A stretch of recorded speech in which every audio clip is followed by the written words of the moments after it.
What happened here?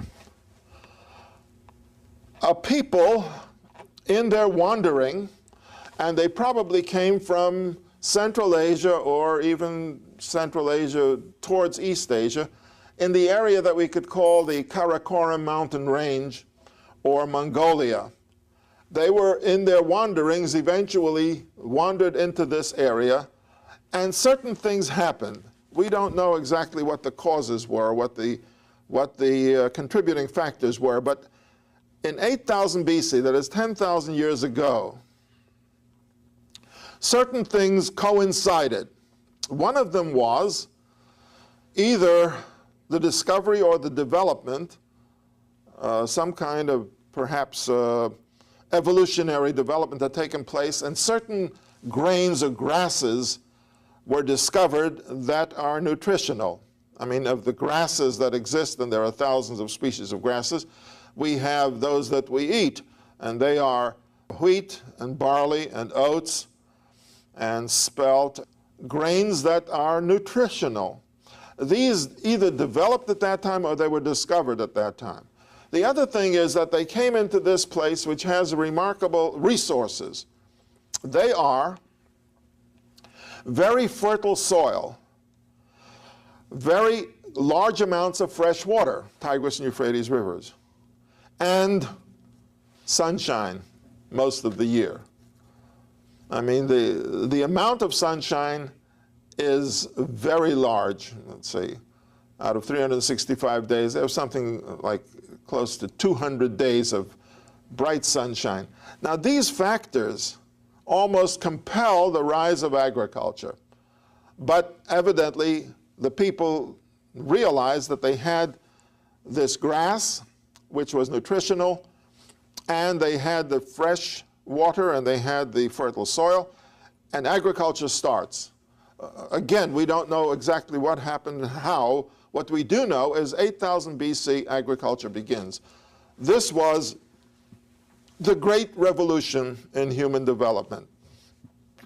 Until agriculture, we have hundreds of thousands of years of people wandering.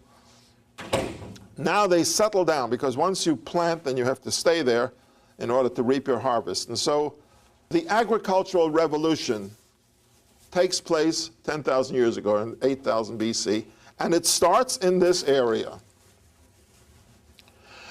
Once that is done, then something else emerges from that. If you farm, you can produce enough food for many, not just for yourself. I mean, you plant, whether you plant 1,000 grains of seed, under good conditions, it will produce 100,000. So farming creates the possibility of creating your own food. You don't have to run a hunt. You don't have to go and simply pick fruit off trees. You now have the ability to create food. This also means that you create surplus food. Once you create surplus food, then you begin to relate to your fellows in a different way. And what happened as a result of agriculture was the creation of a specialized a society of specialists and interdependent people. What does that mean?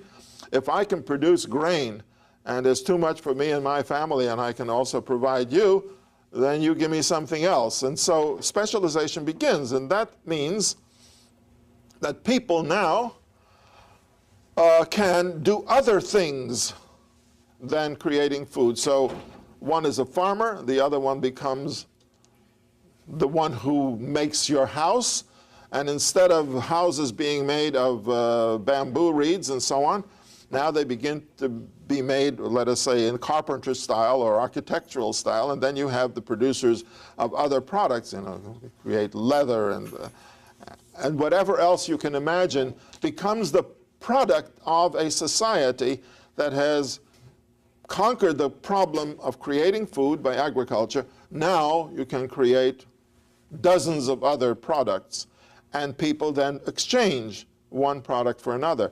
A lot of things emerge out of this agricultural society, namely, it's the rise of civilization on a higher level.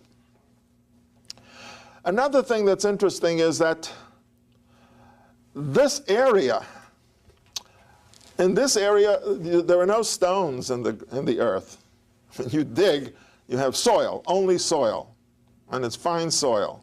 Because the soil there, the land, is the product of alluvial deposit. That is, as the rivers flow, the rivers carry soil in suspension. When they hit the salt water, it falls. And so where the rivers flow out, a land builds up which is pure soil. And that you have at the mouth of the Nile River, you have it at the mouth of the Mississippi. I mean, the Mississippi River is, the area there is also soil. You don't have rocks or stones there. It's not like this area, it's not like New England where you dig in the soil and you're immediately in the rocks. No, there is pure soil. Now this means that they, except for bamboo and other such strong grasses, they didn't have substantial building material until they discovered, by chance, that clay that's burned in the fire becomes stone-like. And there's a lot of clay there. So you have several elements along these river banks in the southern part of the Mesopotamia and the head of the Persian Gulf. Of course, you know what is one of the biggest resources at the head of the Persian Gulf? Petroleum. Petroleum. Petroleum. All of these places, Kuwait, Saudi Arabia, Iraq, Iran, they all push a pipe into the ground and the oil gushes out. Now that petroleum, before they began to dig for it, the petroleum is always seeping through the ground. It's always seeping through the soil. And as it comes out, it becomes oxidized and becomes tar, asphalt, that thick black stuff. So you have there clay, and you have bitumen, and then you have the other resources, the water and the soil and the sunlight. And they discovered that clay, which would be used to surround a fire, let's say, to keep it from spreading, becomes hard like a rock. And then they realized they could take this clay, put it into forms of brick, and bake it, and lo and behold, they have building material which resembles stone. And they used the pitch to stick them together. And sometime around 5000 BC, or thereabouts, they begin to build cities of brick. And so you have the rise of solid structures.